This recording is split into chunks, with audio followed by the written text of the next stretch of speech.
ঘরের সমস্ত দরজা জানালা বন্ধ করে দিন। আমি এই ক্রিয়া শেষ না করা পর্যন্ত কেউ দরজা জানালা খুলবেন না।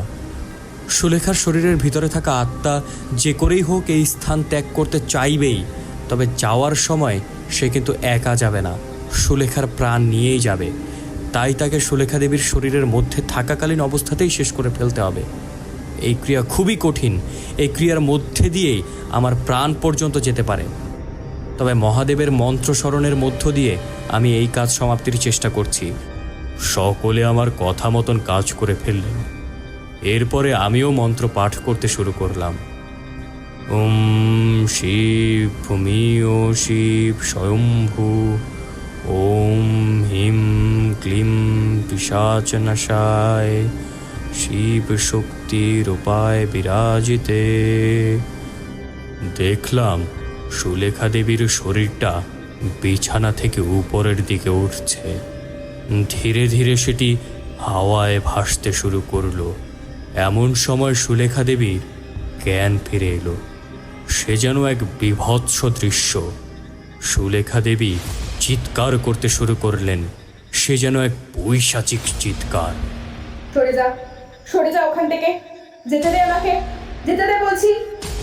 আমি জানতাম এটাই ঘটতে চলেছে। আমিও মন্ত্রের উচ্চারণ থামালাম না। সেই সঙ্গে জমিদার মশাইকে উদ্দেশ্য করে বললাম, সুলেখা দেবীর পা চেপে ধরুন, চেপে ধরেই থাকুন, ছাড়বেন না।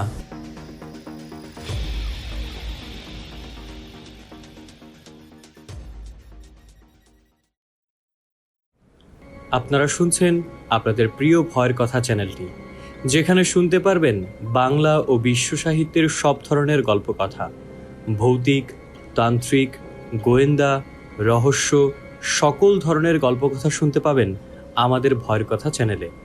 আপনাদের ভালোবাসা ও সহযোগিতা আমাদের একান্ত কাম্য।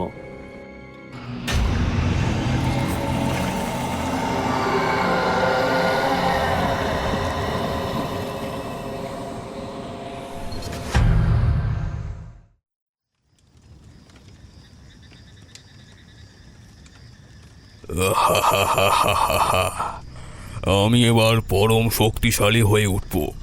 কেউ আমাকে পরাস্ত করতে পারবে না। এবার তোকে দিয়ে আমি আমার সিদ্ধি অর্জন করব।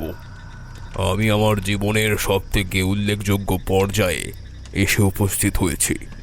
এতকাল ধরে আমি যে শক্তির পেছনে দৌড়েছি, সেই শক্তি এখন আমার হাতের মুঠোয়। এবারে আমি যা চাইবো তাই পাবো। সব বাধা বিপত্তিকে আমি এক নিমেষে আমার পথ থেকে দূরে সরিয়ে দেব। এখন আত্মারা থাকবে আমার দখলে, আর আমি হব নিজের মর্জির মালিক। এতকাল সকলে আমাকে ক্ষুদ্রতান্ত্রিক ভেবে পরিহাস করে এসেছে। আমার যোগ্য মর্যাদা কেউ দেয়নি। সকলে আমাকে দূরে সরিয়ে দিয়েছে, অযোগ্য মনে করেছে। কিন্তু আজকালও অমাবস্যার রাত্রিতে অর্জিত এই পরম শক্তির মাধ্যমে আমি গোটা বিশ্বের ওপর নিজের আধিপত্য প্রতিষ্ঠিত করতে পারবো। আর মাত্র ক্ষণিকের অপেক্ষা।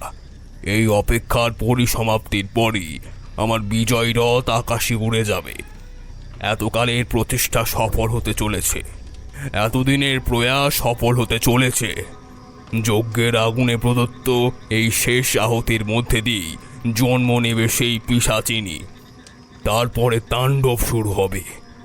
আমি যা চাইবো সেটাই পাবো। তাণ্ডব হতে থাকবে, তাণ্ডব। যজ্ঞের আগুনে আহুতি দিতে শুরু করলেন রুদ্রতান্ত্রিক। জোরে জোরে মন্ত্র পড়তে লাগলেন। ওম হিম ক্লিম খোম ক্লিম ক্লিম চামুণ্ডায় বিদ্মনঃ। ওম হিম ক্লিম কোম হিম ক্লিম চামুণ্ডায় নমঃ। ফট সাহা। বারংবার মন্ত্রের উচ্চারণ করার পরে যজ্ঞের আগুনে প্রদত্ত শেষ আহুতির মধ্য দিয়ে এক বিকট হাসির শব্দ চারিদিকে উদ্ভাসিত হতে শুরু করলো।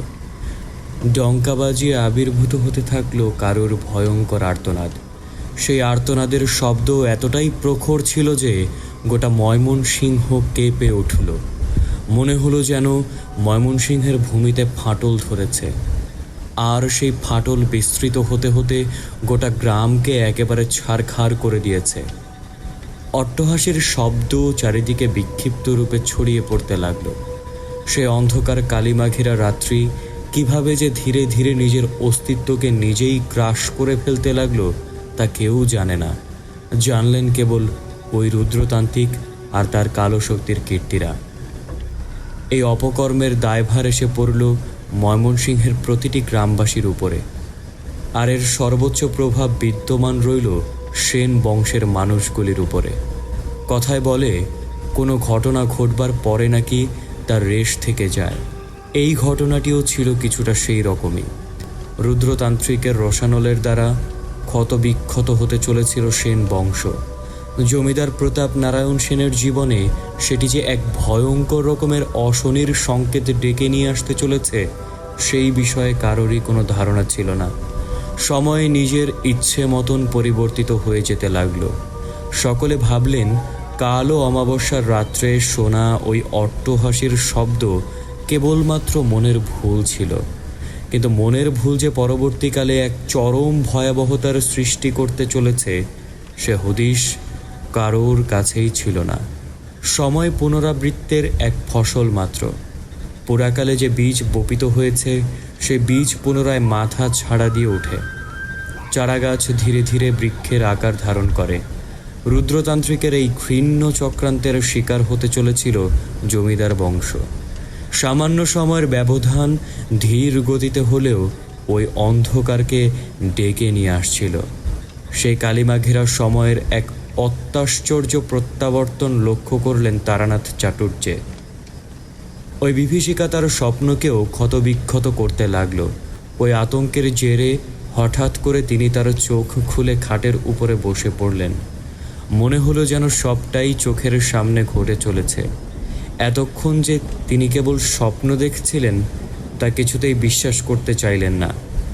তাকে এমন অস্থির অবস্থায় দেখে চারি এগিয়ে এসে বলল, তোমার কি হয়েছে বাবা?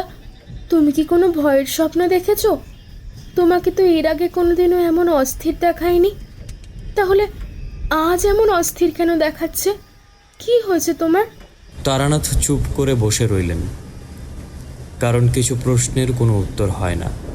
তার দেখা ওই ঘটনার ব্যাখ্যা যে সচরাচর কোনো সাধারণ মানুষের মগজে ঢুকবে না, সেটি তিনি এক প্রকার উপলব্ধি করতে পেরে গিয়েছিলেন। কিন্তু চারি বারংবার প্রশ্ন করতে থাকায় তিনি তার কৌতূহল প্রশমন করে একটি জবাব দিতে বাধ্য হলেন।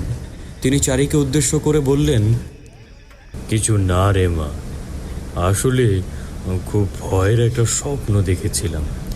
মনে হচ্ছিল যেন কিছু একটা ঘটতে চলেছে, কিন্তু সবই যে আমার অতীতে আচ্ছন্ন রে। এখন তো আমি আর ওই তান্ত্রিকতা করি না, নামেই মাত্র তান্ত্রিক। এখন তো সবাই আমাকে সেই জ্যোতিষবিদ হিসেবেই চেনে, কিন্তু মাঝে মাঝে অতীতের ঝলকগুলো এমনভাবে তাড়া করে বেড়াতে থাকে যে মনে হয় সদ্যই কিছু একটা ঘটতে চলেছে। কিন্তু যখন স্তম্ভিত ফিরে আসে তখন বুঝতে পারি যে এই ঘটনা আজকের সাথে সম্পর্কযুক্ত নয়, এটি অনেক পূর্বের ঘটনা। কিন্তু মনের ভেতরটা এমনভাবে উথাল পাথাল করতে থাকে যেন মনে হয় যে সবটা পুনরায় চোখের সামনে দেখতে পাচ্ছি।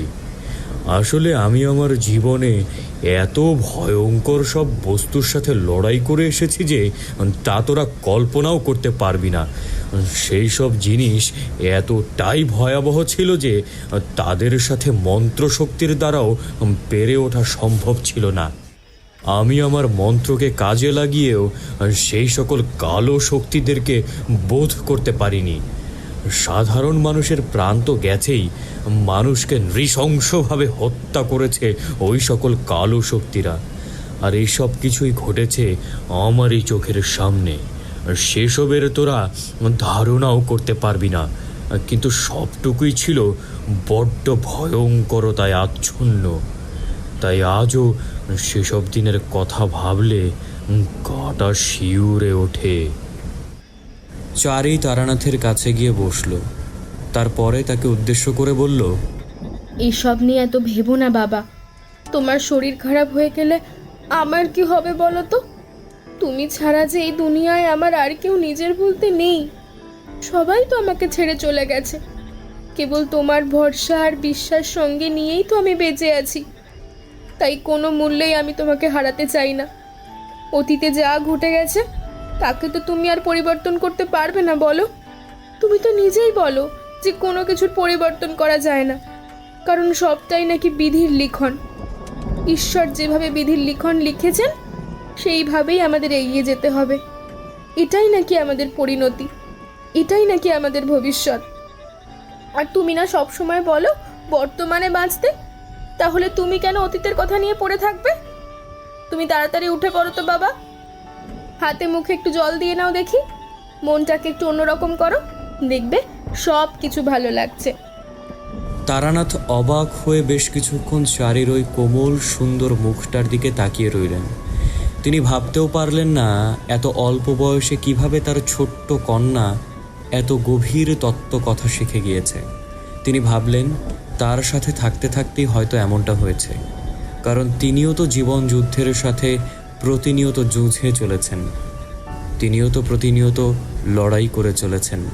তিনি চারিকে উদ্দেশ্য করে বললেন, তুই কিভাবে হঠাৎ করে এত বড় হয়ে গেলি রে?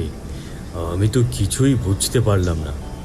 এতদিন আমি তোকে বোঝাতাম, আর তুই আজ আমাকে জীবন বৃত্তান্তের বিষয়ে এত সুন্দর করে বোঝালি যে দুঃস্বপ্ন চোখের সামনে ঘনীভূত হলেও আবার আমি সত্যতার সাথে পরিচয় লাভ করতে পারলাম। চারি পুনরায় তারানাথকে উদ্দেশ্য করে বলল, এসব নিয়ে ভাবলে এখন যে চলবে না বাবা, ওদিকে বেলা বয়ে যাচ্ছে গো, সন্ধে হয়ে আসছে, সে খেয়াল আছে তোমার? আজ তো রবিবার, আর আজকে তো কাকাবাবুদের আসার দিন গো, তারা যে কোনো সময় এসে হাজির হয়ে যাবে। তখন কি করবে তুমি?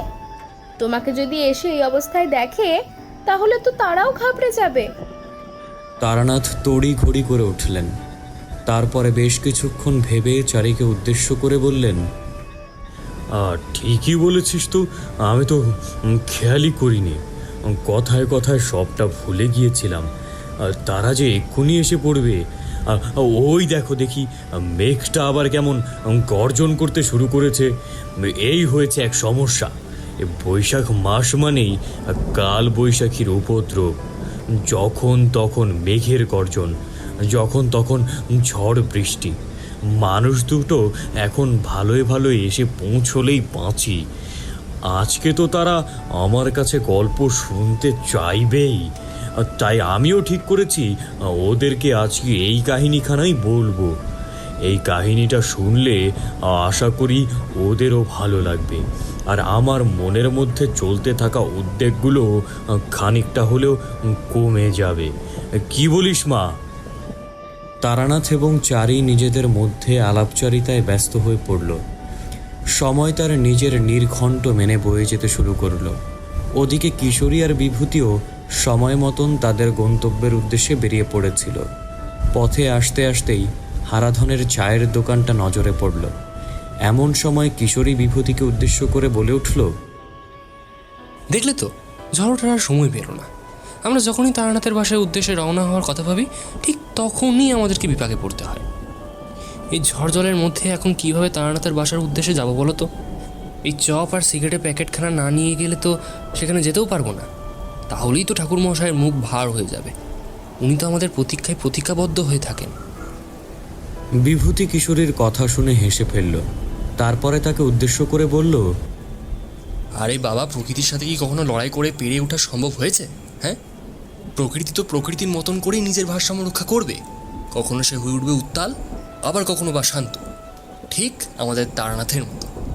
মানুষটাকে দেখে কে বলতে পারে বলো তো তিনি তার জীবনে এত ভয়ঙ্কর সব ভূত পেয়েদের সঙ্গে লড়াই করেছেন? হ্যাঁ, এখন তো তাকে দেখলে কেবলমাত্র একজন সাধারণ জ্যোতিষী ছাড়া আর কিছুই মনে হয় না। ঠিক সেরকমভাবেই বলতে পারো প্রকৃতিও অবলীলায় নিজের রূপ পরিবর্তন করতে থাকে। সব কিছুই পরিবর্তনশীল। যা ভুলেছ ভাইয়া, তারানাথ তান্ত্রিক এক বিচিত্র মানুষ বটে। আমার মাঝে মাঝে সত্যি লোকটাকে বিশ্বাস করতে ইচ্ছে করে না, জানো? তুমি বলো না, একটা মানুষের জীবনে কখনো এত অতিপ্রাকৃতিক ঘটনা ঘটতে পারে, তাও আবার এত নিঃসন্দেহে। মানুষটা এমনভাবে কাহিনীগুলো সাজায় যেন মনে হয় সত্যি সত্যি সে নিজের ওই সকল ভূতপেদদের সাথে লড়াই করেছে। প্রতিটা জিনিসকে এত সুন্দর করে ব্যাখ্যা করে যে সেখানে নতুন করে কোনো প্রশ্ন তৈরি করাই যায় না। আমরা তো কেবল গল্প শুনতে যাই, কিন্তু এইসবের মধ্যে আদৌ কি কোনো সত্যতা রয়েছে কিনা সেটা তো কোনোদিন যাচাই করে দেখাই হলো না। কিশোরীর কথা শুনে বিভূতি পুনরায় হেসে ফেলল, আর তারপর তাকে উদ্দেশ্য করে বলল, আমাদের গল্প শোনা কাজ, আমরা গল্প শুনব। সত্যি মিথ্যা এসব জেনে আর কি হবে বলো তো? হ্যাঁ, বলতে পারো সব কিছুর মধ্যে একটা দ্বন্দ্ব রয়েছে। এই যে আমরা প্রতিনিয়ত নিজের জীবনকে নিয়ে এত দুশ্চিন্তা করি, নিজের ভবিষ্যৎ নিয়ে এত দুশ্চিন্তা করি, মৃত্যুকে সর্বদা এড়িয়ে চলতে চাই, মৃত্যুকে প্রতিনিয়ত ভয় পাই আমরা। অথচ দেখো, এই মৃত্যুই কিন্তু আমাদের ভবিষ্যৎ। একে কি কখনো টলানো যাবে? হ্যাঁ, নাকি কেউ একে টলাতে পেরেছে? কখনো কেউ পারবে না। ঠিক সেরকমভাবেই ঠাকুরমশাইয়ের বলা কথাগুলি সত্যি হিসেবে মেনে নিতেই হবে। তা না হলে কিন্তু গল্প শোনার ইচ্ছেটাই হয়তো চলে যাবে। যে কোনো জিনিসকে যতদিন পর্যন্ত বিশ্বাসের সাথে গ্রহণ করতে পারবে, ততদিন পর্যন্ত সেই জিনিসটার মূল্য তোমার কাছে বেশি থাকবে, অনেক বেশি থাকবে। সবটাই যে আমাদের মনে ইচ্ছে গো। তাই মনটাকে যতদিন পর্যন্ত বিশ্বাসের পাথরে আঁচড়ে ফেলতে পারবে, মনটা ততই শক্ত হয়ে উঠবে। কিন্তু বারবার পাথরের গায়ে করাঘাত করতে করতে যদি পাথরটাই ভেঙে যায়, হ্যাঁ, তাহলে দেখবে সেই কাজটার মধ্যে আর কোনো গুরুত্বই থাকে না, সবটাই শেষ হয়ে যাবে, নিঃশেষিত হয়ে যাবে। কিশোরী অবাক হয়ে বিভূতির কথাগুলো শুনছিল। এমন সময় হারাধন তেলেভাজার প্যাকেটটা কিশোরীর মুখের সামনে তুলে ধরে বলল, সারাক্ষণ কি গল্পই করে যাবেন, নাকি এই চপের প্যাকেটটাও ধরবেন? আর পারি না বাবু, তাড়াতাড়ি আমার টাকাটা মিটিয়ে দিন তো, আমি একটু হাঁপ ছেড়ে বাঁচি। উফ। কিশোরী তাড়াতাড়ি করে হারাধনের টাকাটা মিটিয়ে দিল। তারপরে আরেকটু এগিয়ে এসে মটলেনের রাস্তা ধরে এগোতে শুরু করলো। সেই রাস্তা ধরে কিছুটা এগোনোর পরেই একটা ছোটোখাটো দোকান দেখে দাঁড়িয়ে পড়ল। এরপর পাসিং শো জোগাড় করে রওনা দিল তারানাথের বাড়ির উদ্দেশ্যে। বৃষ্টিটা এতক্ষণ ধরে ঝিরিঝিরি করে পড়লেও হঠাৎ করেই তার রেশ বৃদ্ধি পেয়েছিল। সেই সাথে মেঘের গর্জনটাও প্রবলভাবে বেড়ে চলল। কিশোরী বিভূতিকে উদ্দেশ্য করে বলল, এই হলো গিয়ে শেষ সময়ের তড়িঘড়ি। এতক্ষণ যা হোক কচ্ছপের গতিতে এগোচ্ছিলাম, এখন তো সে কাজ সম্ভব হয় না মনে হচ্ছে। প্রকৃতি এবার আর সায় দেবে না। তাড়াতাড়ি পা চালাও, না হলে কিন্তু একেবারে কাকচান হয়ে যেতে হবে। হ্যাঁ, সাধারণ লোকগুলোর সামনে তারানাথের কথা না বলাই ভালো। এইসব তথ্য কথা ওদের মাথায় ঢুকলে তো হয়েই যেত, আমাদের মাথাতেই ঢোকে না। আজ পর্যন্ত জল্পনা কল্পনা করেও কোনো কিছুর সমীক্ষা খুঁজে বার করতে পেরেছি যে অন্যদের দোষ দেব? বিভূতি কিশোরীর কথায় হেসে ফেলল। যা বলেছ। ওরা তারানাথের বাড়ির একেবারে সামনে এসে উপস্থিত হয়ে গেল। দরজা ঠেলে ঢুকতে গিয়ে দেখল দরজাটা ভেতর থেকে বন্ধ। এক নতুন বিপত্তি নজরে পড়তেই দুজনেই অস্থির হয়ে উঠল। ওদিকে বৃষ্টি জোরে পড়তে আরম্ভ করল। এমন সময় বিভূতি বারে বারে দরজায় করাঘাত করতেই থাকল। চারি হঠাৎ করে দরজা খুলতেই তারা দুজনেই একেবারে ঘরের ভিতর প্রবেশ করল। চারি তড়িঘড়ি করে দরজাখানা বন্ধ করে দিল।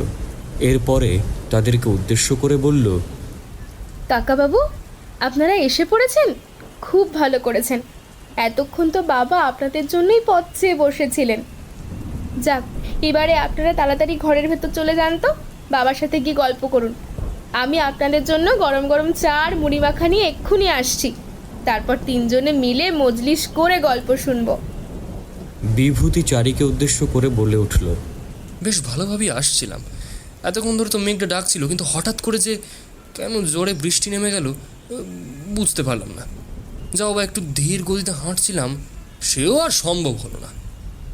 গতকালকে রাস্তায় হঠাৎ হোঁচটকে পড়ে যাওয়ায় এই ডান পায়ে বড্ড চোট লেগেছে গো। তাই জোরে জোরে পা চালিয়ে হাঁটতেও পারছিলাম না। কিন্তু এসবের মধ্যেও ঠাকুর মশাইকে একবার না দেখলে কি চলে নাকি? হ্যাঁ, সেই কবে তার সাথে সাক্ষাৎ করে গেছি, আর এখানে আসাই হয়নি। প্রায় 2 সপ্তাহ হয়ে গিয়েছে তার মুখ দেখিনি। তাই অসুস্থ শরীরটা নিয়েও বাধ্য হয়ে চলে এলাম আর কি। এই নাও, আমি তোমার জন্য জিলিপি নিয়ে এসেছি। ভেবো না যে আমার তোমার কথা মনে থাকে না। হ্যাঁ। চারি বিভূতির হাত থেকে জিলিপির প্যাকেটটা নিয়ে বেজায় খুশি হলো। তারপরে রান্নাঘরের দিকে এগিয়ে গেল।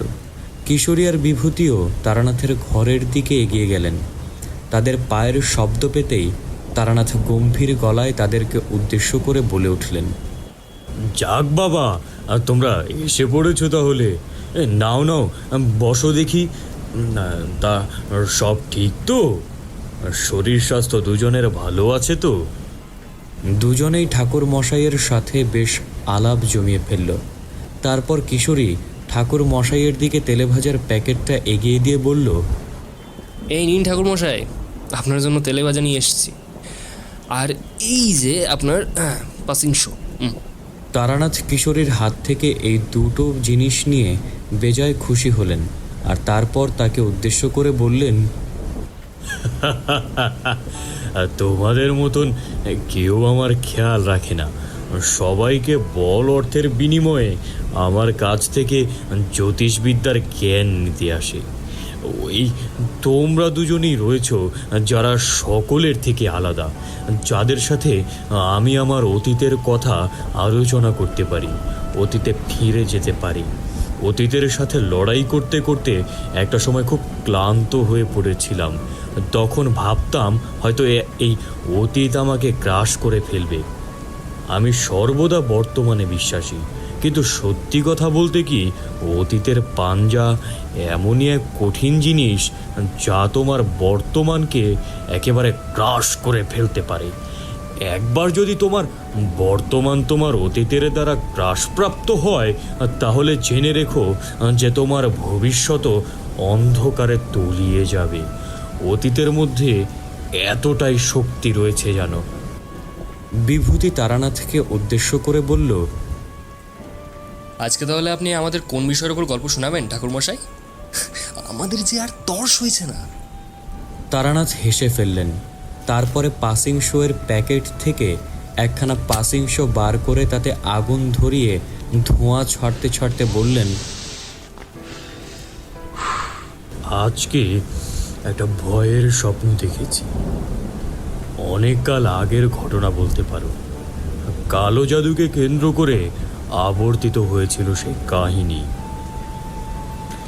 ময়মনসিংহের একটা ছোট গ্রামের ঘটনা। সেই সময় আমিও বাংলাদেশের কোনো একটি প্রত্যন্ত গ্রামেই থাকতাম। গ্রামটা সম্ভবত ফরিদপুর জেলার অন্তর্ভুক্ত ছিল। এখন আর সেই গ্রামটার নামটা নির্দিষ্ট করে বলতে পারবো না, তবে এটুকু মনে আছে যে গ্রামটা ছিল খুবই সুন্দর এবং সুসজ্জিত, শস্য শ্যামলা বলতে পারো। সে গ্রামে থাকাকালীনই আমার কাছে এক ভদ্রলোক এসেছিলেন। তার কাছ থেকেই আমি গোটা বিষয়টা জানতে পেরেছিলাম। ময়মনসিংহের সেনবাড়ির নাম সকলেই জানত। মস্ত বড় জমিদার ছিলেন তারা। তাদের বাড়িতেই ঘটেছিল সেই দুর্ঘটনা। সেই দুর্ঘটনার রেশ অনেক দিন পর্যন্ত স্থায়ী ছিল। নিরীহ মানুষগুলোর প্রাণ হরণ করেছিল কোনো এক কালো শক্তি। কিন্তু সেই কালো শক্তির আবির্ভাব ঘটেছিল এক বিশেষ কারণে। রুদ্রতান্ত্রিকের প্রভাবে জন্ম নিয়েছিল সেই কালো শক্তি। রুদ্রতান্ত্রিক নিজের বিদ্যাকে সম্পূর্ণ করবার জন্য এবং নিজের স্বার্থসিদ্ধির মধ্যে দিয়ে নিজের অহংকারকে প্রতিনিয়ত মানুষের সামনে প্রতীয়মান করে তোলবার জন্য কালো জাদুর আশ্রয় গ্রহণ করেছিলেন। কিন্তু সেই কালো জাদুর প্রভাব এতটাই ভয়ঙ্কর ছিল যে তাকে তিনি নিজেই কাটিয়ে উঠে বেরোতে পারেননি। সাধকের কাজ শক্তিদের সাথে সংযোগ স্থাপন করা, কিন্তু সর্বদা যে শক্তিদের সাথে সংযোগ স্থাপন সম্ভব হয় এমনটা কিন্তু নয়। আমরা কালো শক্তিকে নিজেদের প্রতি আকৃষ্ট করতে পারি ঠিকই, কিন্তু সেই শক্তির এক বিরূপ প্রতিক্রিয়াও থাকে। সেই শক্তি যে কোনো সময় আমাদেরকেও গ্রাস করে ফেলতে পারে। তাই একজন সাধককে সর্বদা সচেতন থাকতে হয়। যে করেই হোক ওই শক্তিকে যাতে সে তার নিয়ন্ত্রণাধীনে রাখতে পারে, সর্বদা এই বিষয়টির প্রতি খেয়াল রাখতেই হয়। রুদ্রতান্ত্রিক হয়তো এই বিষয়টার প্রতি খেয়াল রেখেছিলেন বইকি, কিন্তু ভুল মন্ত্র শক্তি উচ্চারণের ফলে কালো জাদুর প্রভাবে সৃষ্টি হওয়া ওই কালো শক্তি তার নিয়ন্ত্রণের বাইরে চলে যায়। আর তারপরেই শুরু হয় তাণ্ডব নৃত্য। একের পর এক মানুষের হত্যা করতে থাকে ওই কালো শক্তি। ওই রেশকে কাটিয়ে ওঠা কারোর পক্ষে সম্ভব ছিল না। কেউই এই কালো শক্তির সাথে লড়াই করতে পারছিলেন না। প্রত্যেককেই পরাজয়ের মুখ দেখতেই হচ্ছিল। মধুসুন্দরী দেবীর সাধনার মধ্য দিয়ে আমি এক বিশেষ শক্তির অর্জন করতে পেরেছিলাম।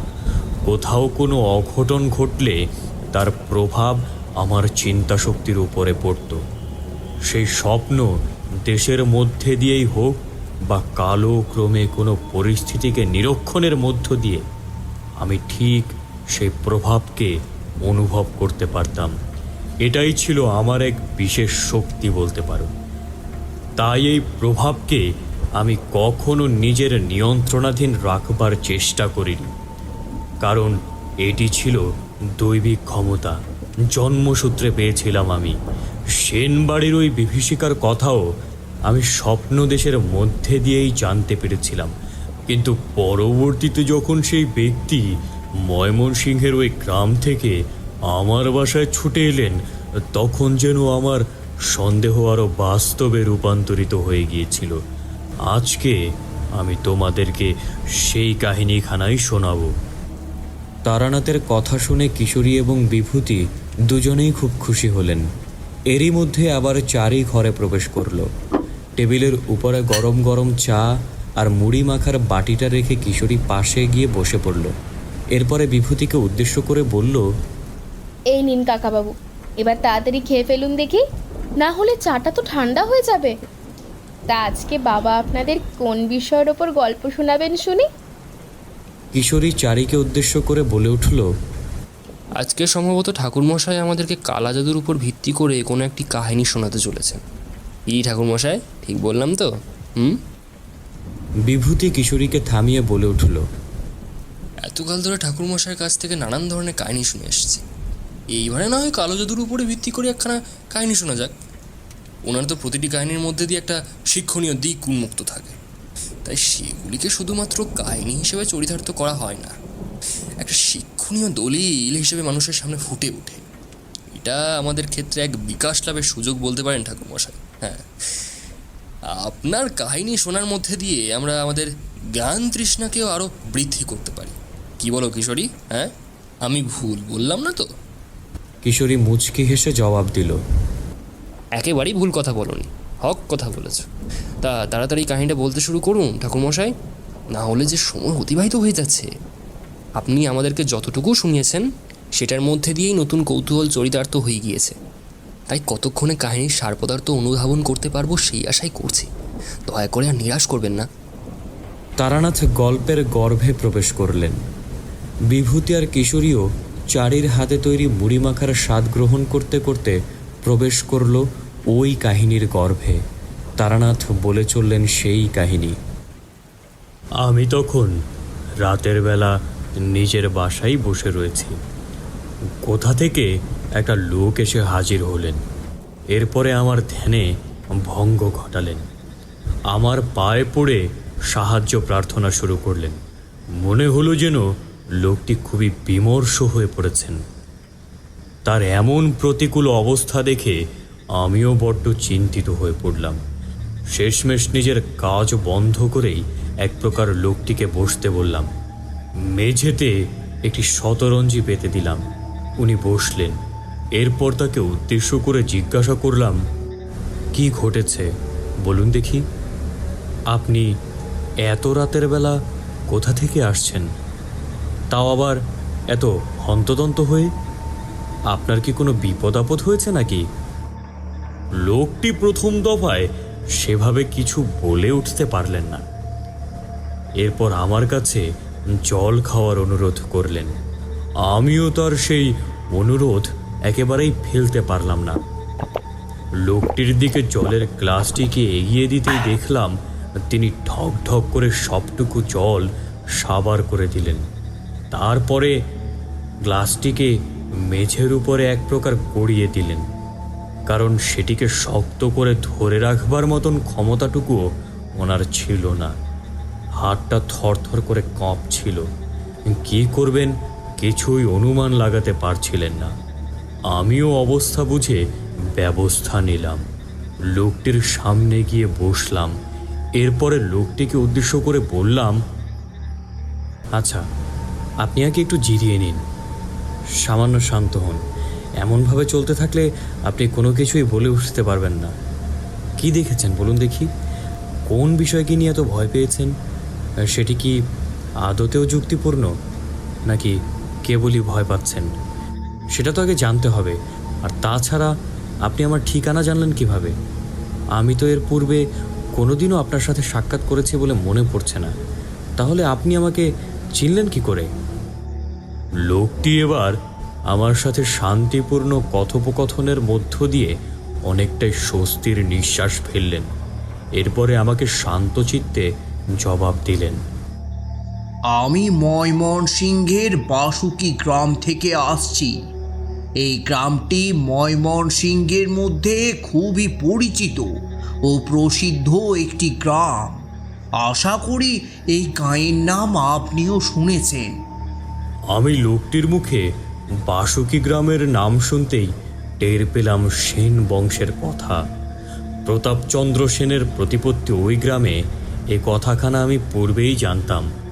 লোকটির বেশভূষার দিকে এতক্ষণ নজর না পড়লেও এবারে পড়ল। মনে হলো উনিও জমিদার পরিবারেরই একজন হবেন। আমার বিচক্ষণতা বেশ কার্যকরীও হলো। লোকটিকে আমি পাল্টা প্রশ্ন করে বসলাম, আপনিও কি জমিদার পরিবারভুক্ত? আপনার সাথে কি জমিদার পরিবারের কোনো সম্পর্ক রয়েছে? লোকটি আমার কথা শুনে বেশ নিশ্চিন্ত হলেন। এরপরে বললেন, হ্যাঁ, ঠিকই ধরেছেন। আমিও ওই জমিদার পরিবারেরই একজন। বলতে পারেন জমিদার প্রতাপচন্দ্রের খুবই কাছের মানুষ আমি হলাম ওখানকার নায়েব। বাড়ির প্রতিকূল পরিস্থিতির সাথে লড়াই করতে করতে জমিদার সহ আমরা সকলেই একেবারে নাজেহাল হয়ে গিয়েছি। জমিদার গিন্নি সুলেখার শারীরিক অবস্থার অবনতি কেবলমাত্র আমাদেরকে নয়, গোটা গ্রামকেই চিন্তায় ফেলে দিয়েছেন। সাধারণ অবস্থায় এমন কাণ্ড ঘটলে এক কথা ছিল, কিন্তু এই অবস্থায় যদি এমনটা ঘটে তাহলে তো অনর্থ হয়ে যাবে। এতকাল বাদে জমিদার প্রতাপচন্দ্রের ঘরে প্রদীপ আসতে চলেছে। সুলেখা সন্তান সম্ভবা, কিন্তু তারই মধ্যে এমন অনর্থ ঘটে যাবে কে জানতো? উনি যে শেষ হয়ে যাবেন, আর সাথে সাথে শেষ হয়ে যাবে এই বংশের প্রদীপও। আমরা যে একেবারে ধূলিসাৎ হয়ে যাব। কে এত বড় শত্রুতা করলো আমাকে বলতে পারেন? নায়েব মশাই আমার সামনে বসে চোখের জল ফেলতে লাগলেন। আমি তাকে উদ্দেশ্য করে বললাম, আহা, এভাবে ভেঙে পড়বেন না। ঠিক কি ঘটেছিল বলতে পারবেন? আমাকে গোটা বিষয়টার সম্পর্কে পরিষ্কারভাবে জানতে হবে, না হলে তো এই বিষয়টির মধ্যে থেকে কোনো দিক তৈরি হবে না। আমাকে তো গোটা বিষয়টা পর্যবেক্ষণ করেও দেখতে হবে নাকি? আপনি যদি এভাবে ভেঙে পড়েন তাহলে আমি সবটা সামলাবো কিভাবে? আর আপনি কোথা থেকে আমার খোঁজ পেলেন বললেন না যে? নায়েব মশাই জবাব দিলেন, আমার নাম নবীন প্রামাণিক। আমরা বংশ পরম্পরায় জমিদার পরিবারের সেবা করে এসেছি। আমিও বর্তমানে আমার স্ত্রী ও কন্যাকে নিয়ে জমার বাড়িতেই থাকি। ওখানে আমাদের থাকা খাওয়ার কোনো অভাব নেই। আর তাছাড়া জমিদার প্রতাপচন্দ্রের মতন মানুষ আজকের দিনে পাওয়া সত্যিই খুবই বিরল। ওনার মতন দয়ালু ও সদাচারী মানুষ আজকের দিনে আর কোথাও দেখতে পাবেন না। এতটাই ভালো মানুষ উনি। আমি বললাম, বুঝলাম, কিন্তু তাৎপর্য কি? নায়েব মশাই বললেন, যেদিন থেকে এমনটা ঘটেছে সেদিন থেকেই মন্দিরের পুরোহিত, মানে সেন বংশের পুরোহিত, নানান রকমের বিষয়ের প্রতি আশঙ্কা প্রকাশ করতে শুরু করেছেন। আশঙ্কার মূল কেন্দ্রবিন্দু হলো কালা জাদু, মানে জাদুটোনা আর কি। সেটির উপরে ভিত্তি করেই নাকি সব থেকে বড় বিপদ সংঘটিত হয়েছে বলতে পারেন। তিনি আমাকে একজনের খোঁজ দিয়েছিলেন। উনি হলেন আমাদের গ্রামের মোড়ল মশাই, নেপাল। আমি পুরোহিতের কথাতেই নেপালের সাথে সাক্ষাৎ করতে গিয়েছিলাম। এরপর তার কিছুটা সব কথাই জানতে পারলাম। বুঝতেই পারেন, গ্রামের মানুষজন এমনিতেই বড্ড কুসংস্কারচ্ছন্ন। ওরা আবার এসব জাদুটোনায় ভীষণ বিশ্বাস করে। নেপালি আপনার খোঁজ দিল। সে বলল, আমি একজনকে চিনি বললে ভুল হবে। একবার তাকে দেখেছিলাম, উনি পাশের গায়ে এসেছিলেন। ওনার মতন মানুষ সচরাচর দেখতে পাওয়া যায় না। ওনার মধ্যে সেই ক্ষমতা রয়েছে বই কি। আপনি এখান থেকে সোজা চলে যান। এরপরে পশ্চিমে কিছুটা গেলে একটি গ্রামের হদিশ পাবেন। ওনার নাম তারানাথ। হ্যাঁ, আমি এই নামটাই শুনেছিলাম। গ্রামের নাম আমার জানা নেই, তবে ওই গ্রামেই উনি থাকেন এটুকু আমি জানি। আশা করি ওনার সাথে সাক্ষাৎ হলে আপনি সবটাই পরিষ্কারভাবে বুঝতে পারবেন। গিন্নি মায়ের যা অবস্থা, তাতে করে মনে হয় না আর দেরি করা সমীচীন হবে। এর থেকে দেরি হলে ওনার প্রাণটাও চলে যেতে পারে। তখন কেবল হাত কামড়ানো ছাড়া আর কিছু হবে না। তার চেয়ে ভালো আগের থেকে সাবধান হওয়া। সেটাই করুন বরং আপনি। আমি তাকে বললাম, কিন্তু জমিদার মশাই তো এসব একেবারেই পছন্দ করেন না। ওনার কানে এসব কথা গেলে উনি তো আমার গর্দান নেবেন। নেপাল বলে ওঠে, ওনার কাছে ওনার স্ত্রীর প্রাণের চেয়েও কি কিছু প্রিয় হতে পারে? ফলে এখন অহংকারের থেকে উনি এই বিষয়টিকেই বেশি গুরুত্ব দেবেন। কি করে ওনার স্ত্রীর প্রাণ রক্ষা করা যায়। আপনি নির্দ্বিধায় এগিয়ে যান। জমিদার মশাইকে এই মুহূর্তে এই বিষয়ে কিচ্ছু বলতে হবে না। ভাববেন না এই মহান মানুষটির খোঁজ পাওয়া এতটাও সহজ কাজ। তবে যদি খোঁজ পেয়ে যান, তাহলে জানবেন আপনার ভাগ্য সদয় হয়েছে। সব কাজ মিটলে তারপরে ওনার কথা না হয় জমিদার মশাইকে জানাবেন। আমি নেপালের কথায় সেদিন বিশ্বাস করেছিলাম। আপনার খোঁজ করতে করতে আপনার বিষয়ে এমন অনেক তথ্য জানতে পেরেছি, যেগুলো সত্যিই আমার জ্ঞান চক্ষুকে খুলে দিয়েছে। কারণ বেশিরভাগ জিনিসই আমাদের অজানা। আমরা আর এই দুনিয়ার থেকে কতটুকুই বা জানতে পারি বলুন দেখি। কেবল চেষ্টা করি মাত্র। তাই আপনার কাছে ছুটে আসার মধ্যে আমি কোনো ভুল দেখতে পারি না। নায়েব মশাই থামলেন। আমি তাকে উদ্দেশ্য করে বললাম, আপনি যেমনটা ভাবছেন তেমন কিছুই নয়। আমি কেবল নিজের কাজ করি মাত্র। আমাদের চোখের সামনে সব কিছু থাকলেও জানবেন সব কিছুর সাথে মোকাবেলা করাটা আমাদের পক্ষে সম্ভব হয় না। তখন আমাদেরকে নিজের অন্তরের শক্তিকে কাজে লাগিয়ে এগিয়ে যেতে হয়। বাইরের শক্তির সাথে মোকাবেলা করবার জন্য প্রয়োজন অন্তরকে গড়ে তোলা। নিজের সাথে প্রতিনিয়ত যুদ্ধ করবার মধ্য দিয়েই আমরা অন্তরকে গড়ে তুলতে পারি। এই বিষয়টি খুবই জটিল, তবে এই বিষয়টির প্রতি আশ্বাস তৈরি করতে পারলে একদিন না একদিন ঠিকই বিজয় সম্ভব বলতে পারেন। যাক, আমি আপনার সব কথাই শুনলাম। এখন জানতে হবে এই বিপদ ঘটেছিল কিভাবে। আমার জানি না কেন মনে হচ্ছে এটি কারোর চক্রান্ত নয়, ভুলবশত কিছু একটা ঘটেছে। জমিদার গিন্নির উপরে সত্যিই যদি কালো জাদু হতো, তাহলে ওনাকে ঘরের মধ্যে আটকে রাখা একেবারেই সম্ভব হতো না। উনি বাইরে বেরিয়ে যেতে বাধ্য হতেন, আর নিজের কাজ মেটানোর জন্য উনি অনেক নিচে নামতে পারতেন। সেসব আপনি কল্পনাও করতে পারতেন না। সেসব যখন হয়নি, তখন আমার মনে হয় এমন কিছুই ঘটেনি। এর সাথে লড়াই করাই যায়। তবে সত্যি কথা বলতে কি, লড়াই করবার জন্য অনুকূল পরিস্থিতির প্রয়োজন। শত্রুকেই যদি স্পষ্টভাবে চিনতে না পারি, তাহলে লড়াইটা করব কার সাথে? আগে জানতে হবে এসবের পিছনে কে রয়েছে। কার প্রভাব পড়েছে সুলেখা দেবীর উপর। সেই প্রভাবের কথা জানতে পারলে তবেই তাকে শেষমেশ প্রভাবমুক্ত করতে পারবো, নচেত তাকে প্রভাবমুক্ত করা এক প্রকার অসম্ভব হয়ে যাবে। নায়েব মশাই ও আমি উভয়ই কিছুক্ষণ চুপ করে রইলাম।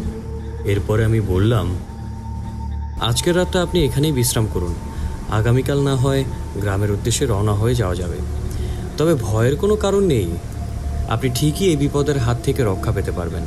এক বিশেষ প্রক্রিয়ার দ্বারা কালো জাদুর প্রভাবকে খণ্ডন করতে পারা যায়।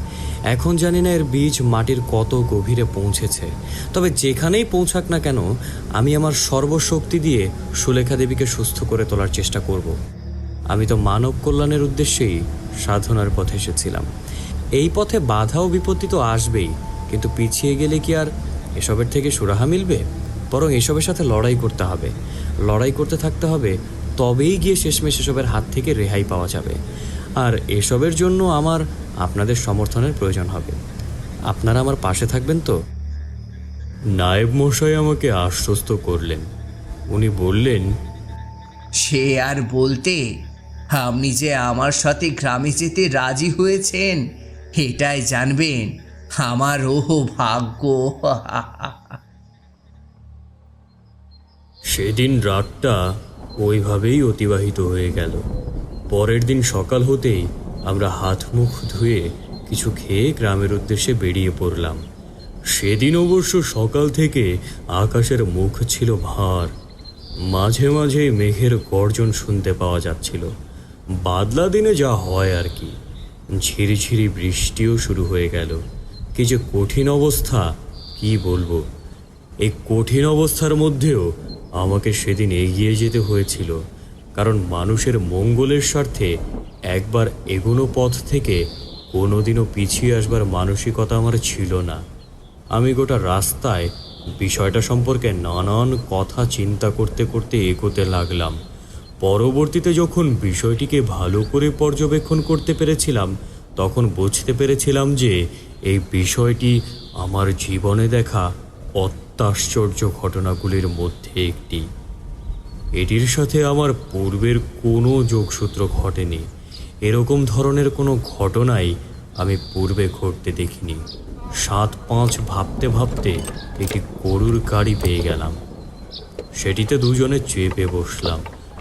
গরুর গাড়ি নিজের গতি মেনে এগোতে শুরু করলো। আমরাও চলতে লাগলাম, কিন্তু মনের মধ্যে উঠতে থাকা প্রশ্নগুলো কিন্তু কোনোভাবেই মন থেকে দূরে যেতে চাইল না। পৌঁছতে পৌঁছতে এক প্রকার সন্ধ্যা পেরিয়ে রাত হয়ে গেল। তবে এই দীর্ঘ পথের মধ্যে দিয়ে ওই গ্রামীণ সৌন্দর্যকে উপভোগ করেছিলাম বৈকি। কি অসাধারণ সেই গ্রামের পরিমণ্ডল! কতদিন যে সবুজ ঘাস দেখিনি, কি বলবো। সেটির উপরে বৃষ্টির ফোঁটা পড়তেই সেগুলি যেন কেমন সোনার মতন চকচক করে উঠত। যেতে যেতে দেখলাম স্রোতস্বিনী নদীকে। সেটি গ্রামের পাশ দিয়ে ঘেঁষে সুদূরে কোথাও চলে গিয়েছিল। আকাশের নীল রঙের সাথে কোথাও যেন একটা মিশে গিয়েছিল। সেটির আর হদিশ খুঁজে পাওয়া যাচ্ছিল না। আর দেখেছিলাম রাজহাঁসের পালদেরকে। তারা পথের ধার ধরে প্যাক প্যাক শব্দ করে ডাকতে ডাকতে সারিবদ্ধভাবে নিজেদের গন্তব্যের দিকে সুন্দর করে এগিয়ে যাচ্ছিল। এসব দৃশ্য আর গ্রাম ছাড়া কোথাওই বা দেখতে পাওয়া যায় বলো? এত সৌন্দর্য কেবল গ্রামেরই থাকে। গ্রাম যে ওই সকল সৌন্দর্যের অংশীদার বলতে পারো। তাই ওই স্রোতে, ওই আনন্দের মুহূর্তে গা ভাসিয়ে দিলেও সময়ের আর কোনো খেয়াল থাকে না। সে নিজের মতো করে ঘুরে যেতে থাকে। ঘড়ির কাঁটা যেমন সব কিছুর পরেও ঘুরে চলে, কেউ থাকুক বা নাই থাকুক, সে দিব্যি ঘুরে চলে। আমাদের ওই সফরটিও কখন যে ওই নৈসর্গিক শোভা পরিদর্শন করতে করতে শেষ হয়ে গিয়েছিল, সেই বিষয়ে কোনো খেয়ালই ছিল না। গ্রামে পৌঁছে নায়েব মশাই বললেন, এই রুকু রুকু, এই নাও তোমার টাকা, নিন চলুন বাবা, এবারে আমাদেরকে জমিদার বাড়ির দিকে এগিয়ে যেতে হবে। তবে আজকে রাতে আর জমিদারের সাথে সাক্ষাৎ করতে পারবেন না।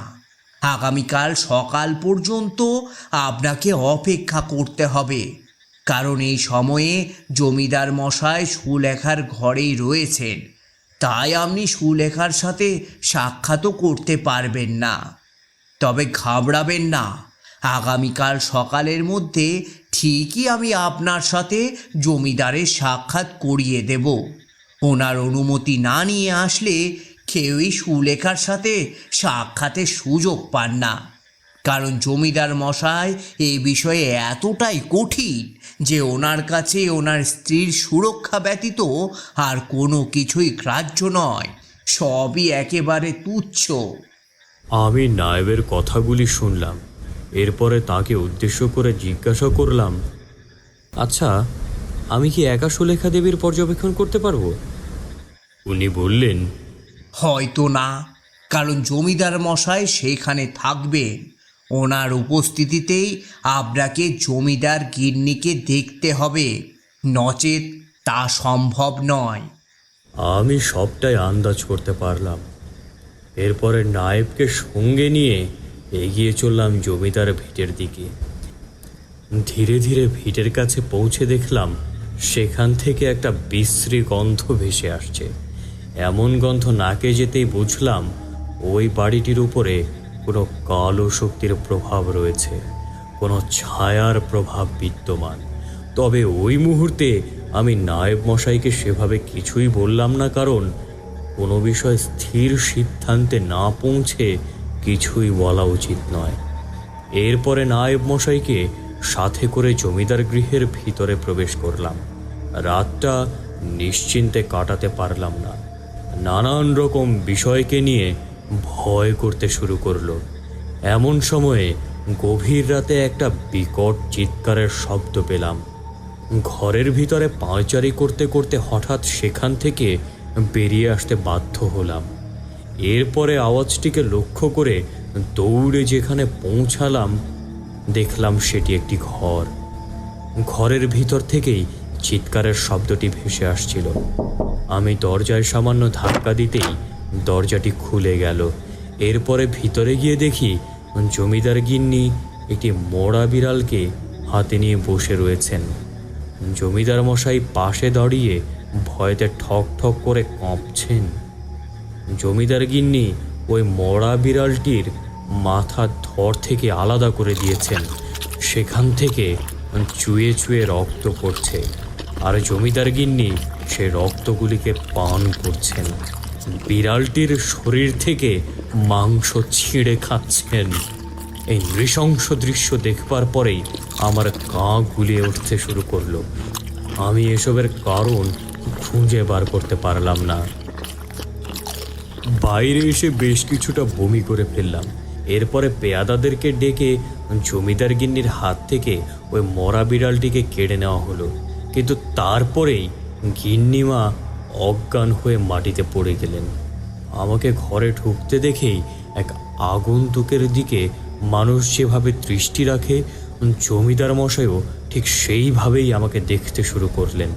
তবে ক্ষণিকের মধ্যেই এই সমস্যার সমাধান ঘটে গেল, কিন্তু সমাধানটিও আমাকেই ঘটাতে হয়েছিল। এই পর্যন্ত বলে থামলেন তারানাথ। এরপরে বিভূতি তাকে উদ্দেশ্য করে জিজ্ঞাসা করল, কি করে আপনি তার সাথে আলাপ আলোচনা করেছিলেন? আপনার তো তাকে দেখে পিছিয়ে যাওয়ার কথা। তারানাথ বললেন, না, একেবারেই তা নয়। একেই বলে দৈবের যোগ। জমিদারের সাথে যে সেদিন রাতের বেলাতেই আমার সাক্ষাৎ ঘটবে তা কি আমি আগে জানতাম? তবে রাতের বেলা বলেই হয়তো সকলের অগোচরে আমি ওনার সাথে কথা বলতে পেরেছিলাম। 100 জনের ভিড়ে দিনের আলোতে কোনোদিনও কথা বলা সম্ভব হতো না, তাই সেভাবেই বিষয়টি দেখেছিলাম বইকি।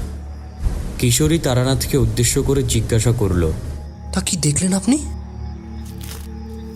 তারানাথ পুনরায় আরেকটি পাসিংশ ধরিয়ে তাতে আগুন দিলেন। এরপরে ধোঁয়া ছাড়তে ছাড়তে বলতে লাগলেন, আর বাকিরাও প্রবেশ করল কাহিনীর গর্ভে। উনি বলে চললেন, আমি জমিদার বাবুকে উদ্দেশ্য করে জিজ্ঞাসা করলাম, আপনার স্ত্রী মানে সুলেখা দেবীর এমন অবস্থা হলো কিভাবে? নায়েব মশাইয়ের কাছ থেকে আমি যেটুকু বর্ণনা শুনেছিলাম তাতে করে মনে হয়েছিল ওনার ওপর কালো জাদুর আংশিক প্রভাব পড়েছে হয়তো, কিন্তু এখন দেখতে পাচ্ছি সেই প্রভাব ভীষণ গুরুতর। এই প্রভাবকে খণ্ডানো আমার মতন সাধারণ সাধকের পক্ষে একেবারেই সম্ভব নয়, তবে আমি নিজের সবটুকু দিয়ে চেষ্টা করে দেখতে পারি, কিন্তু তার আগে আমাকে সবটা জানতে হবে। আপনি ছাড়া আপাত দৃষ্টিতে লক্ষ্য করলে কেউই আমাকে এই বিষয়ে কোনো কথা বলতে পারবেন না। আমি তারানাথ তান্ত্রিক, তবে তান্ত্রিকতা আমার পেশা নয়। আমি কেবলমাত্র একজন সাধক। মানুষের সেবা করাই আমার পরম ধর্ম। সেবাভাবের মধ্য দিয়ে মানুষকে উন্নতির স্তরে নিয়ে যাওয়া আমার উল্লেখযোগ্য কর্তব্য বলতে পারেন।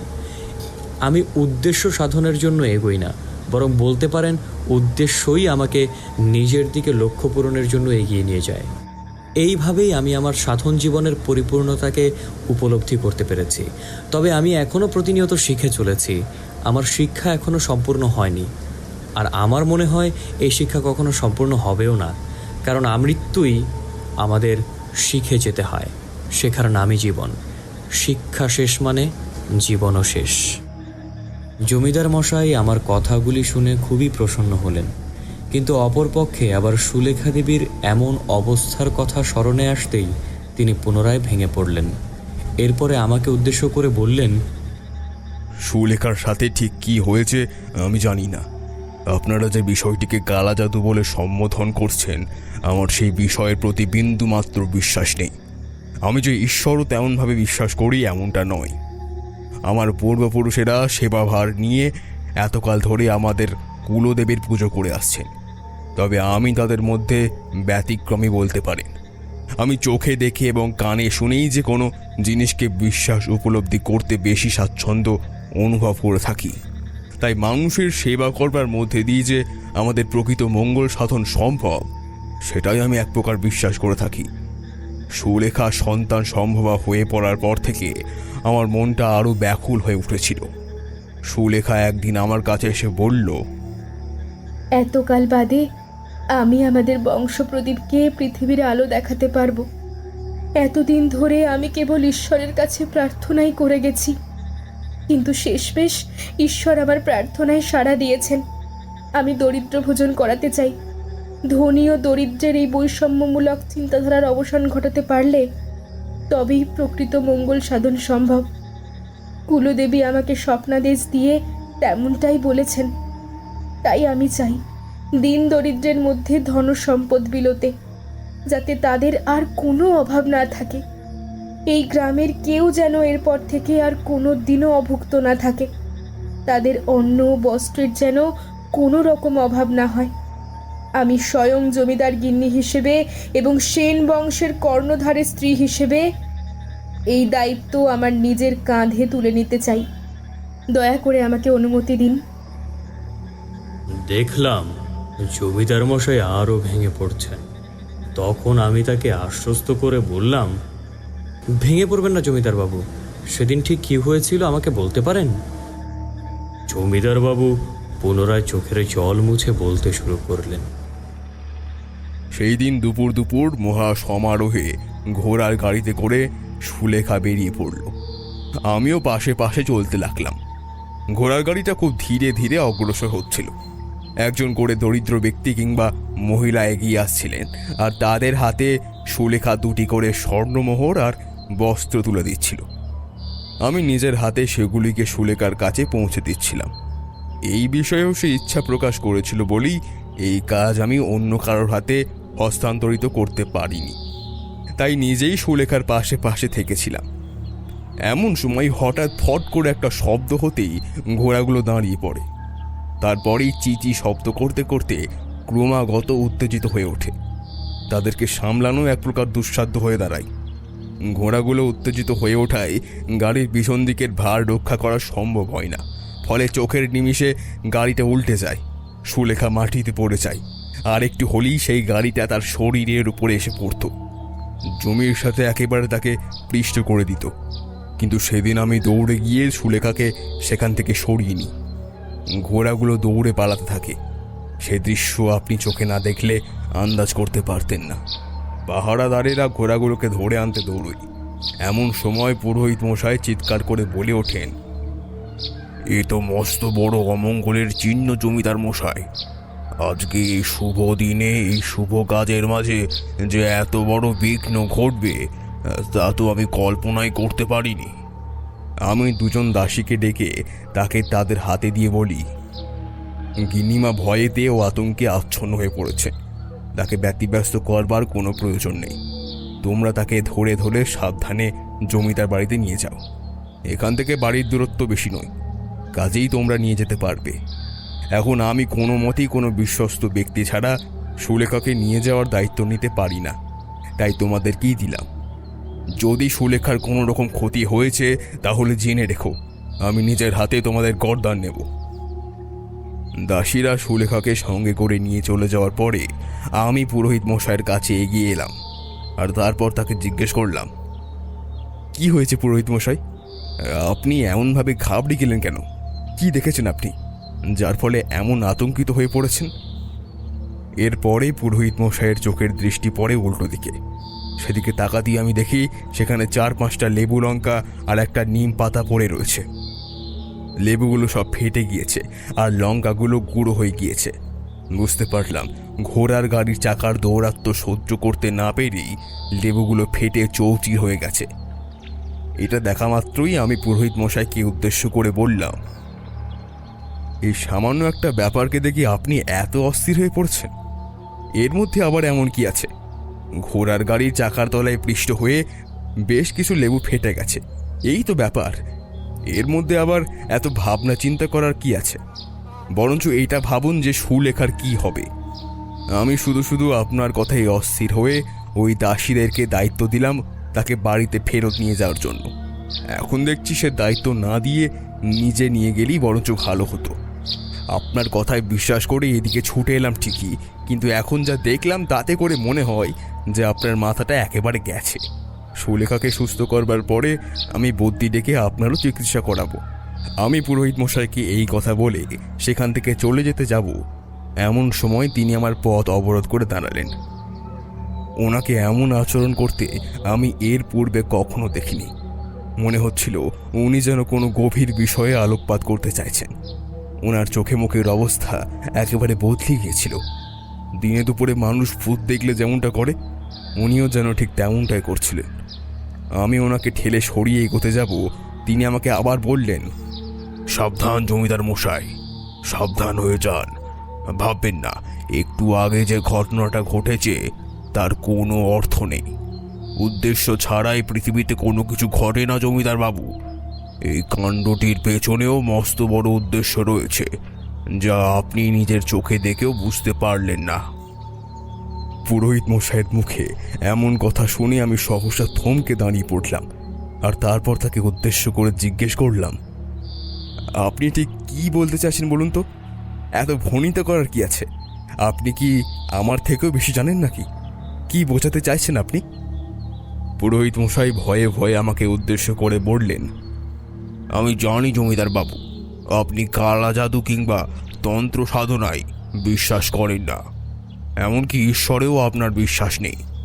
যাদের ঈশ্বরে বিশ্বাস থাকে না তাদের ওপর শয়তানি শক্তি আরও বেশি করে প্রভাব বিস্তার করতে চায়। ঈশ্বরের আনুগত্য যেখানে থাকে না সেখানে শয়তানি শক্তি নিজের প্রভাব বিস্তারের মধ্যে দিয়ে মানুষের মস্তিষ্কের ভারসাম্যকে নিজের দখলে নিয়ে আসতে চায়। শাস্ত্রে এই বিষয়টি বড় বড় অক্ষরে লেখা রয়েছে, আর সেই কারণেই আমরা বাড়িতে মন্দির নির্মাণ করে দেবী ও দেবতার বিগ্রহ প্রতিস্থাপিত করে পূজা করি, যাতে সেই শুভ শক্তি আমাদের গোটা বাসগৃহকে ঘিরে থাকতে পারে এবং বাস্তুদোষ কেটে যায়। আমি এই কারণেই বারবার আপনাকে বলছিলাম যে আপনাদের পরিবারের কুলদেবীকে শুধুমাত্র মন্দিরের গর্ভগৃহের মধ্যে সীমাবদ্ধ করে রাখবেন না, বরঞ্চ আপনার ঘরের মধ্যে নিয়ে এসে রাখুন। বাড়ির ভিতরেও একটা ছোট্ট মন্দির নির্মাণ করে সেখানে দেবীকে প্রতিষ্ঠা করুন। কেবলমাত্র বিশেষ পূজার দিনেই তাকে মন্দিরে নিয়ে গিয়ে পূজা করানো হবে, আর তারপরে পুনরায় বাড়িতে এনে রেখে দেওয়া হবে। কিন্তু আপনি আমার কোনো কথাই সেদিন কানে নেননি। ঈশ্বরের অনুগ্রহ থেকে বঞ্চিত থাকবার কারণেই ধরে নিন এত বড় পাপ ক্রিয়া সম্পন্ন হতে পেরেছে। পুরোহিত মশাই খালি কথাগুলোকে গোল গোল ঘুরিয়ে চলেছিলেন, তবে ওনার কথার অন্তর্নিহিত অর্থ কিছুটা হলেও আমি আন্দাজ করতে পারছিলাম। তাই আমি পুনরায় তাকে জিজ্ঞেস করলাম, দয়া করে একটু পরিষ্কারভাবে বলবেন আপনি ঠিক কোন বিষয়টিকে উল্লেখ করতে চাইছেন? পুরোহিত মশাই এবার বিষয়টিকে আরও খোলসা করলেন এবং তার সুস্পষ্ট চিত্তের মধ্যে দিয়ে আমার সামনে যে বিষয়টাকে তুলে ধরলেন তা সত্যিই আমাকে চিন্তাশীল করে তুলল। উনি আমাকে বললেন, এই যে লেবু এবং লঙ্কাগুলোকে দেখছেন, এইগুলো কোনো সাধারণ লেবু বা লঙ্কা নয়। আমি এগুলোকে দেখে পরিষ্কারভাবে অনুভব করতে পারছি যে এইগুলোর সাহায্যে কেউ কোনো তন্ত্রক্রিয়া কিংবা কালা জাদু করেছে। এই কালা জাদুর প্রভাব বড় ভয়ঙ্কর। একটি সুতোর মধ্যে একটি লেবু থাকলে তার অর্থ আলাদা হয়, কিন্তু একটি সুতোর মধ্যে একাধিক লেবু ও তার সাথে লঙ্কা চড়ানো থাকলে বুঝতে হবে যে একাধিক আত্মাকে এই লেবুগুলির মধ্যে সংরক্ষিত করে রাখবার জন্যই কালা জাদু করা হয়েছে। দেখুন, এই লেবুগুলো ফেটে যাওয়ার পরে তার ভেতর থেকে লাল পদার্থ বেরিয়ে আসছে। কখনো দেখেছেন কোনো লেবু ফেটে যাওয়ার পর তার ভিতর থেকে লাল পদার্থ বেরিয়ে আসে? লেবুর রসের রং কখনো লাল বর্ণ ধারণ করে জানেন? যখন সেই লেবুর সাহায্যে কেউ কালা জাদু ক্রিয়া করে থাকে, আর যার উপর এই ক্রিয়া হয় তার আসন্ন বিপদের চিহ্ন হিসাবে লেবুর রসের রং লাল হয়ে যায়। অর্থাৎ যার উপর এই কালো শক্তির প্রভাব পড়েছে তার শরীরের রক্ত ধীরে ধীরে এইভাবেই নিঃশেষিত হয়ে যাবে। তাহলে লেবুর রসের রঙের সাথে এই উক্ত কালা জাদুকৃত ব্যক্তির শরীরের রক্তের তুলনা করা হয়। এর অর্থ গিন্নিমার উপরে খুব শীঘ্রই এর প্রভাব পড়তে চলেছে, এবং সেই প্রভাব কোনো সাধারণ প্রভাব নয়, তা মনে রাখবেন। এর দ্বারা গিন্নিমাকে অনেক বড় ক্ষতির সম্মুখীন হতে হবে। আগামী দিনে এই বিষয়টি আপনার চোখের সামনে ঠিক ফুটে উঠবে। যদি এসবের হাত থেকে রক্ষা পেতে চান তাহলে গিন্নিমাকে সঙ্গে নিয়ে এই মুহূর্তেই এই গ্রাম ছেড়ে চলে যান জমিদার বাবু, না হলে কিন্তু অনর্থ হয়ে যাবে। এই কথাগুলো বলা শেষ করেই পুরোহিত আমার সামনে থেকে হন হন করে সেদিন চলে গেল। আমি যদিও তার একটি কথাও বুঝতে পারলাম না, কিন্তু তবুও লেবুগুলোর দিকে তাকিয়ে মনটা কেমন যেন হয়ে গেল। সত্যি তো, লেবুর রসের রং কি করে লাল বর্ণ ধারণ করতে পারে? এর অন্তর্নিহিত অর্থ অনুধাবন করতে করতে যখন একেবারেই কোনো স্থির সিদ্ধান্তে উপনীত হতে পারলাম না, তখন বাড়ি অভিমুখে রওনা হয়ে গেলাম। বাড়িতে এসে দেখলাম সুলেখা তখন অজ্ঞান অবস্থাতেই শুয়ে রয়েছে। অনেক রাতে সুলেখার জ্ঞান ফিরল, কিন্তু তারপর থেকেই তাকে ভয়ঙ্কর আচরণ করতে দেখলাম। মনে হচ্ছিল যেন সে আর নিজের মধ্যে নেই। সত্যি সত্যি পুরোহিতের কথা সত্য প্রমাণিত হয়েছিল। তবে আমি পিছিয়ে যাওয়ার মতন মানুষ নই। এতকাল ধরে এত সমস্যার সমাধান করে এসেছি, এখন একটা সামান্য বিষয়কে কেন্দ্র করে পিছিয়ে যাব এইটা ভেবেই আমি আর সুলেখাকে সঙ্গে নিয়ে গ্রাম ছেড়ে যাইনি, এইখানেই রয়ে গেছি। কিন্তু দিনের পর দিন সুলেখার শারীরিক অবস্থা ক্রমাগতভাবে আরও খারাপের দিকে গেছে। কথাগুলো বলা শেষ করেই জমিদার মশাই আমার সামনে হাউ মাউ করে কাঁদতে শুরু করলেন। আমি পুরো ঘটনাটা শুনবার পরে এই বিষয়ে একেবারেই স্থির হয়ে গেলাম যে পুরোহিতের বলা কথাগুলো সর্বতোভাবে সত্য।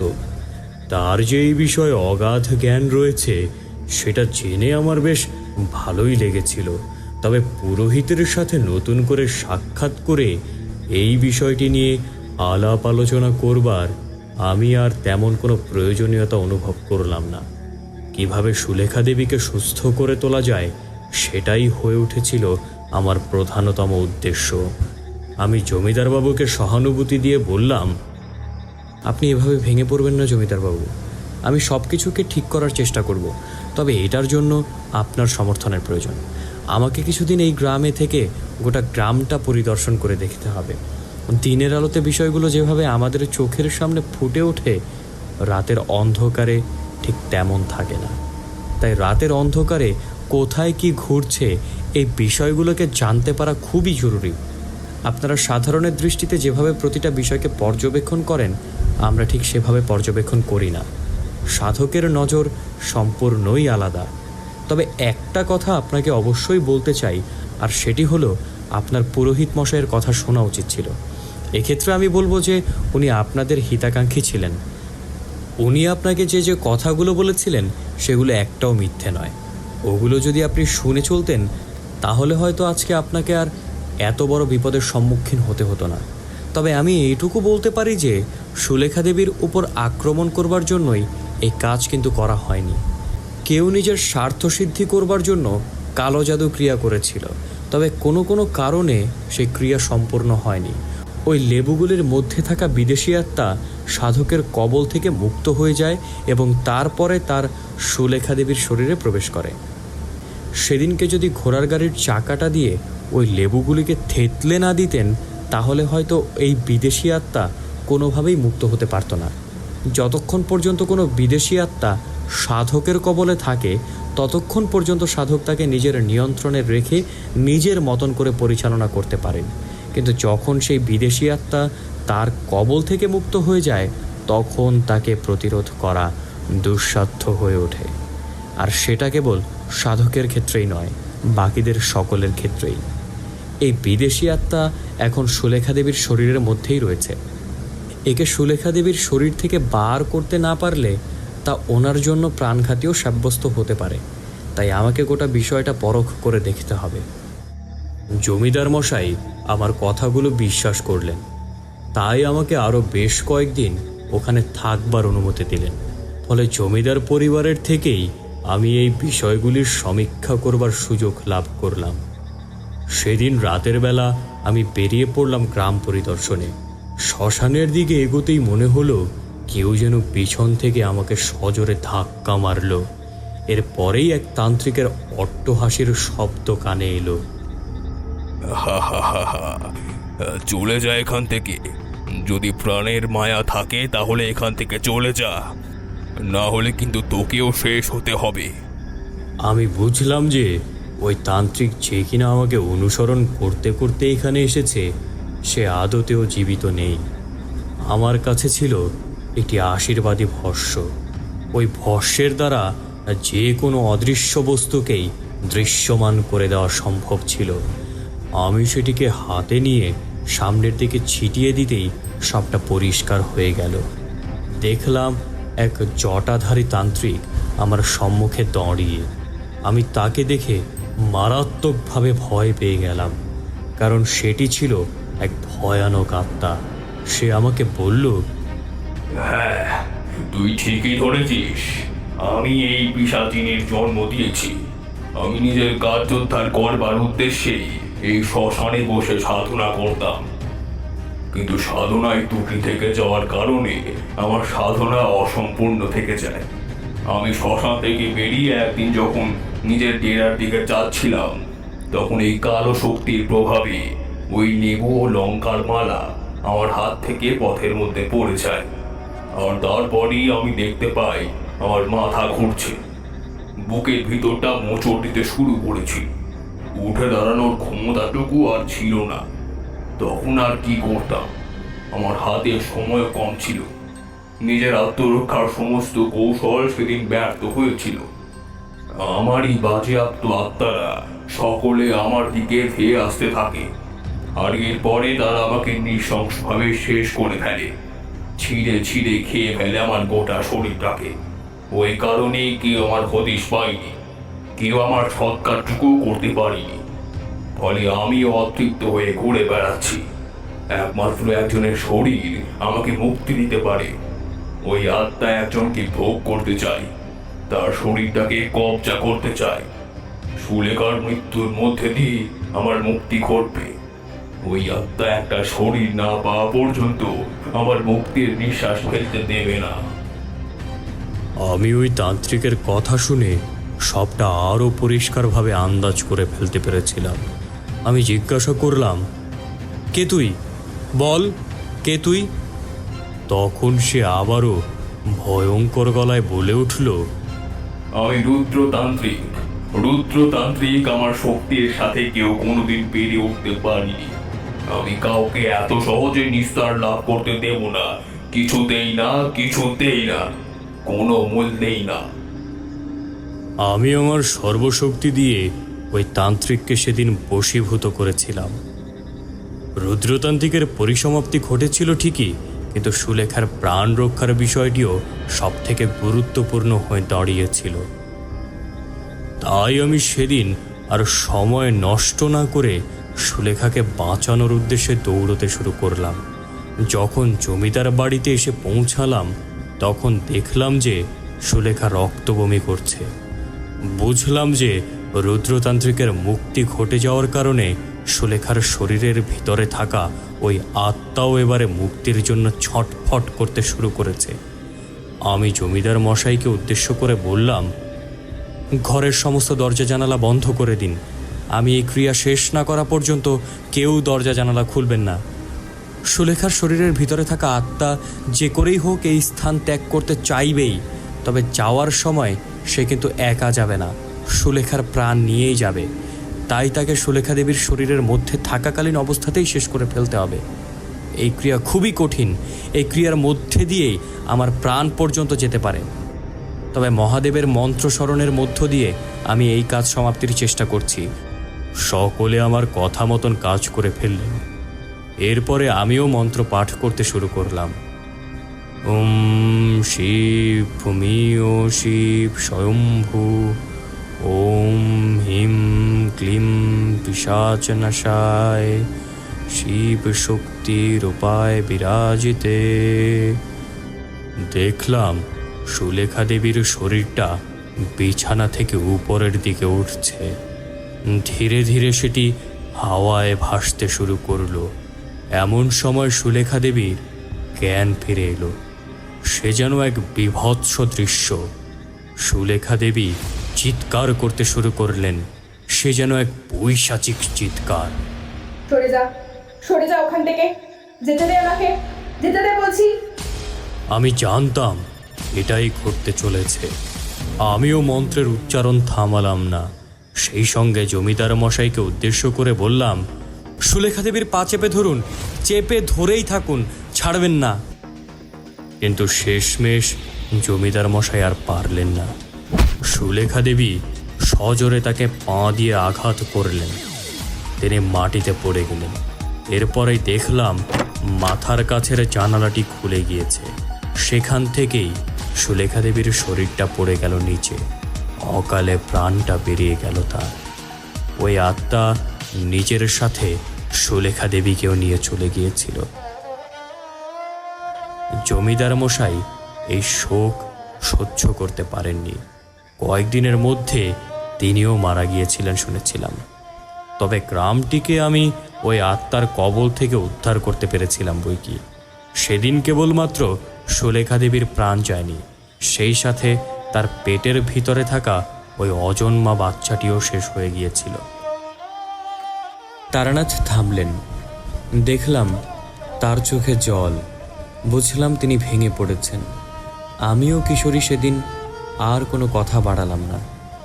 চুপচাপ রাতের খাবার খেয়ে বাড়িতে ফিরে গিয়েছিলাম। তবে ওই কাহিনী আমাদের মনটিকেও ভারাক্রান্ত করে তুলেছিল। কিন্তু তারানাথের কাছে গল্প শোনবার ঝোঁকটা তখনও কমেনি। পরে আবার কবে গিয়ে তার কাছ থেকে গল্প শুনতে পারবো সেই আশাতেই ছিলাম।